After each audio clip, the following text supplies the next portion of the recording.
মামুনুল হক সাহেবের গালের মধ্যে একটা চর মেরেছে আল্লামা মামুনুল হক হাফিজাহুল্লাহ। স্টেজের মধ্যে আরেক বড় শায়েখ তিনি স্টেজে উঠলেন, উঠে বললেন, এই ক্যামেরা কেন? মামুনুল হক সাহেব বললেন, হুজুর ক্যামেরা নামাচ্ছি।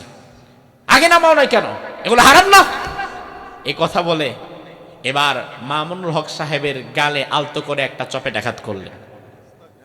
এরপরে এই ভিডিওটা আবার দূর থেকে কেউ একজন মোবাইলে করে ফেলছে। এই ভিডিও যখন ইন্টারনেট ইউটিউবে প্রচার হয়ে গেল, সব জায়গা থেকে সমালোচনার ঝড় উঠল যে তার মতো একজন মুরব্বী আলেম আরেকজন ছেলের বয়সী ছাত্রের বয়সী একজন আলেমকে হাজারো লক্ষ জনতার সামনে গালে হাত দিবে, গালে আঘাত করবে, এটা হয়? এরপরে আল্লাহ দিলে ওই শায়েখের পক্ষে আবার কিছু বড় বড় হুজুর বের হয়ে গেছে। তারা এবার ফতোয়া দিচ্ছে, না না না না, আপনারা বিষয়টাকে এভাবে দেখতেছেন কেন? আসলে এটা তো উস্তাদ এবং ছাত্রের মহব্বত, এবং এটা তো ভালোবাসার শাসন। আরো এক ধাপ এগিয়ে বলা হচ্ছে, মানুষের সামনে একটু চড় থাপ্পড় দেওয়া এটা নাকি জালালি সুন্নত। কি সুন্নত? জালালি।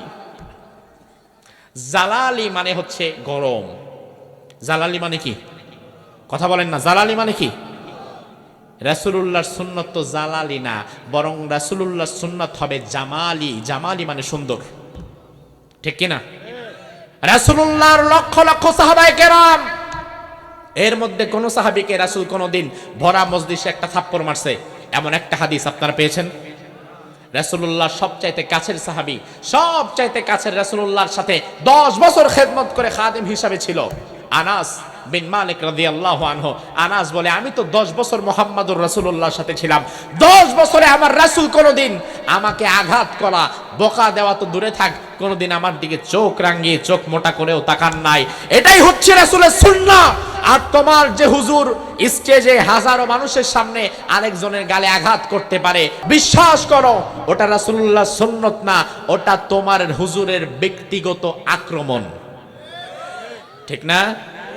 ব্যক্তিগত আক্রমণ তুমি সুন্নাত বলে চালায় দাও, ওটা কি সুন্নাত হতে পারে?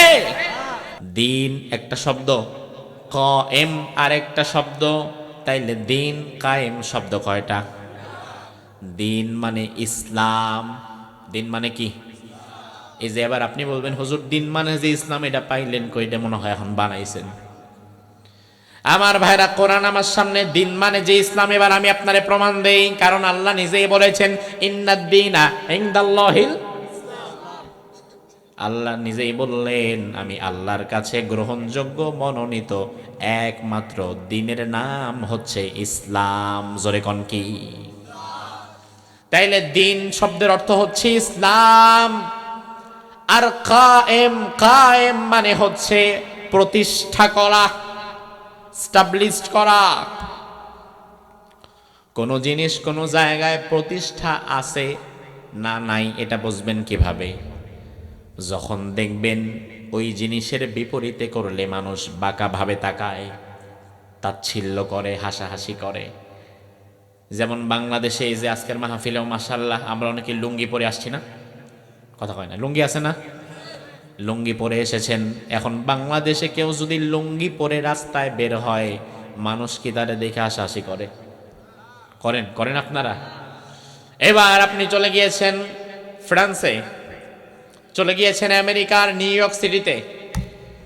ভর দুপুরে আমেরিকার নিউ ইয়র্ক সিটিতে আপনি মিয়া সলিমন্দি লুঙ্গি আর সেন্ট্রো গেঞ্জি পইরা যদি বের হন, আপনার পাশে হাজার লক্ষ আমেরিকান, ওই হাজার লক্ষ স্যুট বুট টাই পরা আমেরিকানদের মাঝে আপনি যদি লুঙ্গি পইরা বের হন, তাইলে দেখবেন সবাই আপনার দিকে তাকায় থাকবে, কারণ আমেরিকার সমাজে লুঙ্গি কায়েম নাই।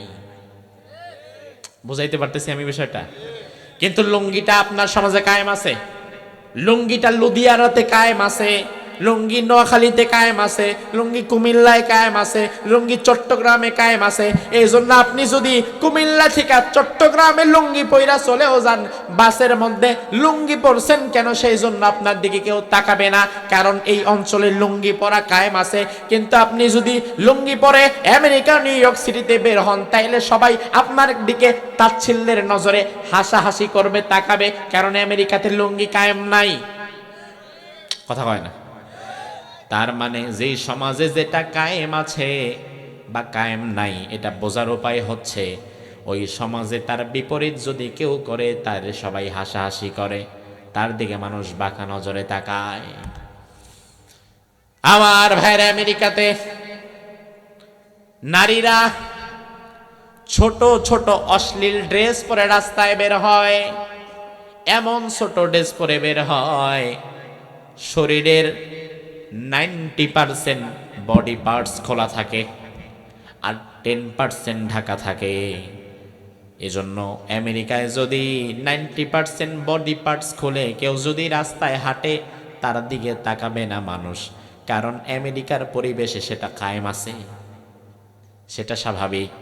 কিন্তু শরীরের 90% বডি পার্টস খুলে শুধুমাত্র অল্প কিছু পোশাক আদি পরে কেউ যদি আগামীকাল সকালবেলায় আপনার এই রাস্তা দিয়ে হাইটা যায়, তাইলে রিক্সাওয়ালা, চাওয়ালা, ঠেলাওয়ালা আর পোলাপান সব টাকায় অবস্থা খাবে, কারণ বাংলাদেশ এটা কায়েম নাই।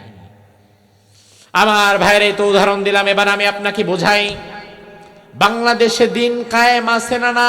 এটা বোঝার উপায় হচ্ছে শরিয়াতের বিধিমালাগুলো যখন আপনি পালন করতে যাবেন, আপনি যদি দেখেন আপনি শরীয়তের প্রত্যেকটা বিধান এখানে নির্দ্বিধায় পালন করতে পারছেন, ইসলামের প্রতিটা আইন ও কানুন আপনি নির্দ্বিধায় পালন করতে পারছেন, তখন বুঝে নেবেন বাংলাদেশেও দিন কায়েম হয়ে গেছে।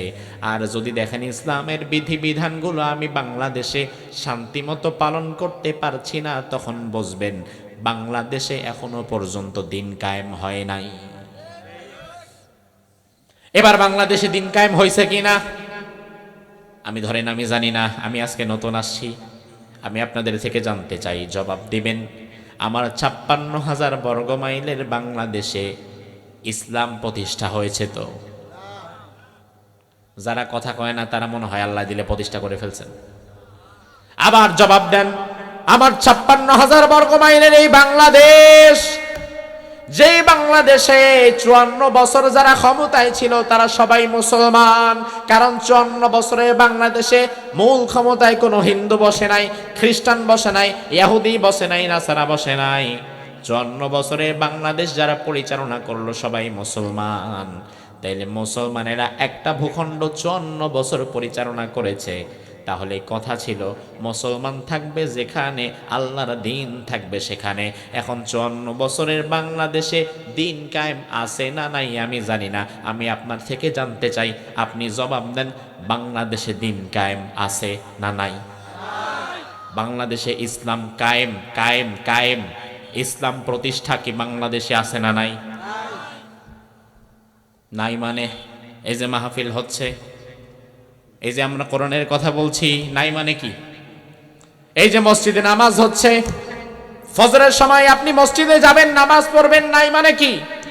এই যে মাদ্রাসা আছে, মাদ্রাসায় কোরআন তেলাওয়াত হচ্ছে, নাই আবার কি?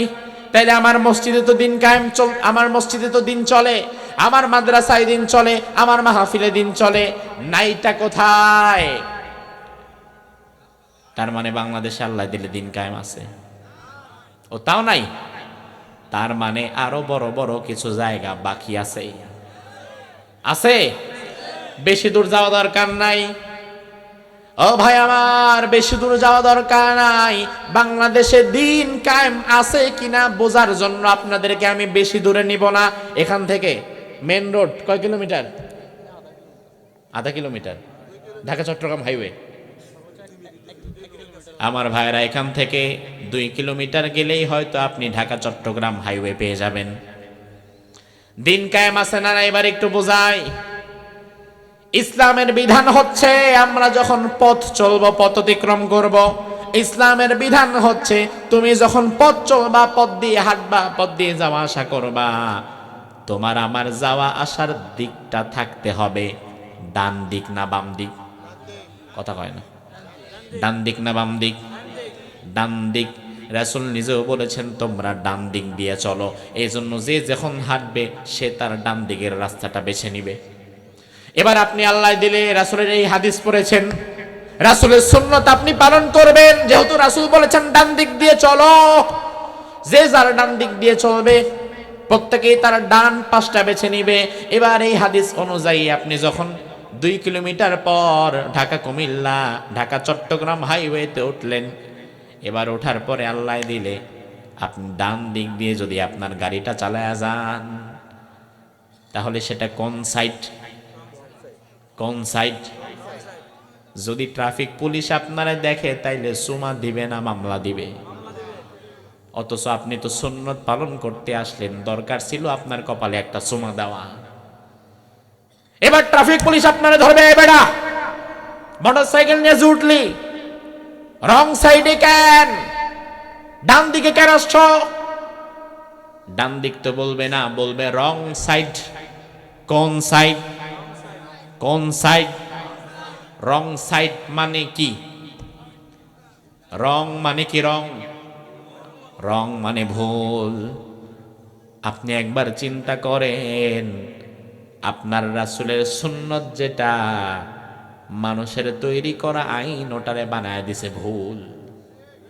তার মানে কেমন যেন আমার রাসূলের কথাটারে তারা ডাইরেক্ট ভুল বলতেছে। আমার রাসূল বলেছেন ডান দিক দিয়ে হাঁটো, আর তোমার দেশের আইন বলে ডান দিক দিয়ে যারা যায় তারা ভুল করে, তারা ভুল সাইডে যায়। ও মিয়া ভাই, ভালো করে বুঝে নাও, দুনিয়াতে রাসূলের কথারে কেউ যদি ভুল বলে, ইচ্ছায় বলুক আর অনিচ্ছায় বলুক, ওর ঈমান কি থাকে নাকি? ঈমান থাকে? অসম্ভব। রাসূলের কথারে ভুল বলা তো দূরের কথা, রাসূলের কথার বিরুদ্ধে গেলে তো ঈমান থাকে না। সেখানে সরাসরি রাসূলের কথাকে ভুল প্রমাণিত করা হচ্ছে। তার মানে আমার ভাইরা দেখেন, দিন কায়েম যদি হতো, বাংলাদেশে আপনি ডান দিক দিয়ে চলতে পারতেন, বাংলাদেশের রাস্তাগুলো সেইভাবে হতো, বাংলাদেশের গাড়ির ধরনগুলো সেইভাবে হতো। কিন্তু বাংলাদেশে দিন কায়েম না থাকার কারণে বাংলাদেশে আপনি রাসূলের সুন্নাত পালন করতে গিয়ে পদে পদে পদে পদে বাধাগ্রস্ত হবেন। আপনি কোথাও পরিপূর্ণ কোরআন এবং সুন্নাহ অনুযায়ী থাকতে পারবেন না। আপনি বলবেন হুজুর অন্তত মসজিদে তো আল্লাহ দিলে পারবো। আমি বলবো ভাই মসজিদেও পারবা না। কারণ আপনি যখন মসজিদে গেলেন, এবার কোরআন আপনার হাতে, কোরআন আপনি খুললেন, কোরআন আপনি খুলে এবার দেখলেন আল্লাহ রাব্বুল আলামিন বলছেন হাল্লাল্লাহুল বাইআ ওয়া হাররামার রিবা, আমি আল্লাহ ব্যবসাকে হালাল করলাম, সুদকে হারাম করলাম। এরপরে আল্লাহ আরেক আয়াতে বলছেন ফাইল্লাম তাফআলু ফাযানু বিহারবিম মিনাল্লাহি ওয়া রাসূলি, তোমরা সুদ ছেড়ে দাও, আর যদি কেউ সুদ না ছাড়ো আমি আল্লাহর জন্য যুদ্ধ করার জন্য প্রস্তুত হও, আমি আল্লাহর বিরুদ্ধে যুদ্ধ করার জন্য প্রস্তুত হও। এবার আপনি মাশাআল্লাহ কোরআন হাদিস পড়ে সুদের বিরুদ্ধে মসজিদের মিম্বার থেকে জ্বালাময়ী একটা বক্তব্য দিলেন। আপনার এই বক্তব্য শুনে উপস্থিত যে মানুষগুলো সুদ খায় না, সুদের ধারে কাছে নাই, তারা জোরে জোরে বলবে ঠিক আছে হুজুর, চালায় যান, সুবহানাল্লাহ, আলহামদুলিল্লাহ। কিন্তু একটু তাকালে দেখবেন মসজিদের ডান দিকে বিরাট একটা জায়নামাজ নিয়ে যে সভাপতি সাহেব বসে আছে, এই সভাপতি সাহেব নিজে সুদের হেডমাস্টার। এবার একটু বাম দিকে তাকালে দেখবেন আল্লাহ দিলে বাম দিকে জায়নামাজ নিয়ে লাল দাড়িওয়ালা যেই কোষাধ্যক্ষ কেশিয়ার বসে আছে, উনি নিজে সুদী ব্যাংকের অফিসার। তাইলে সভাপতি পাইলেন সুদের হেডমাস্টার, আর কেশিয়ার পাইলেন সুদের অফিসার। এবার আপনি যখন জুমার দিন সুদের বিরুদ্ধে জ্বালাময় বক্তব্য দিয়া জুমার নামাজ পড়ায় নামলেন, নামার পরে আস্তে আস্তে কানে কানে আপনারে বলবে আল্লাহ দিলে আপনি এখন এখান থেকে আউট হন। না, বাংলাদেশে এমন দৃশ্য নাই। বাংলাদেশে সুদের বিরুদ্ধে, ঘুষের বিরুদ্ধে, অপরাধের বিরুদ্ধে কথা বলে চাকরি হারিয়েছে এমন ইমাম আছে না নাই?